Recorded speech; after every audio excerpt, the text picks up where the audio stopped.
Bismillahirrahmanirrahim. Assalamualaikum warahmatullahi wabarakatuh. Di sini saya akan menyampaikan pendidikan agama Islam dan budi pekerti dengan materi beriman kepada malaikat Allah Subhanahu wa taala.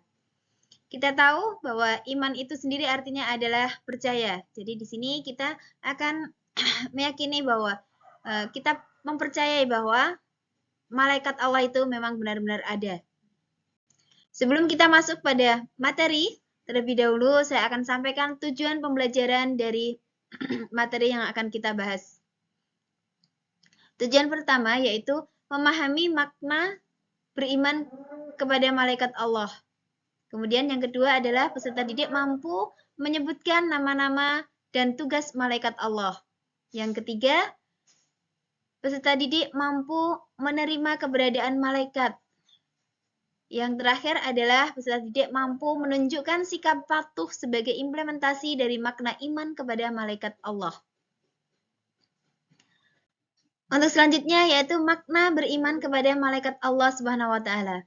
Yang pertama, meyakini bahwa malaikat itu ada meskipun keberadaannya tidak bisa dilihat. Kemudian, yang kedua, meyakini bahwa malaikat memiliki sifat-sifat khusus, selalu taat dan patuh kepada perintah Allah, tidak mati, dan juga diciptakan dari nur atau cahaya. Kemudian yang ketiga adalah meyakini bahwa malaikat itu makhluk ciptaan Allah.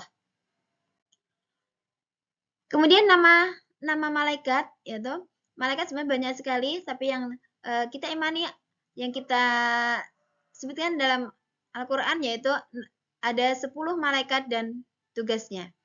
Di sini yang pertama adalah malaikat Jibril yang bertugas menyampaikan wahyu.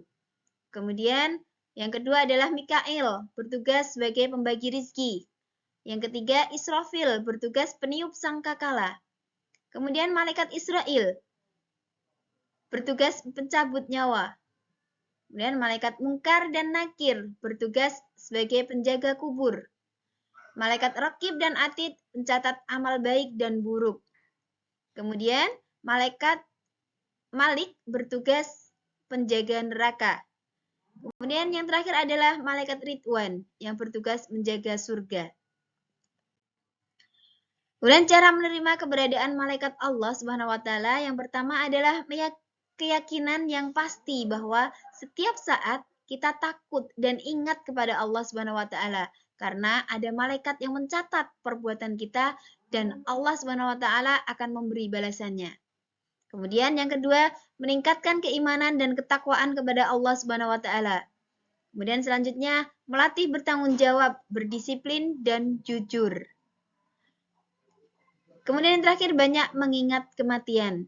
Di situ adalah tentang cara kita menerima keberadaan malaikat. Kita benar-benar yakin bahwa malaikat itu benar-benar ada.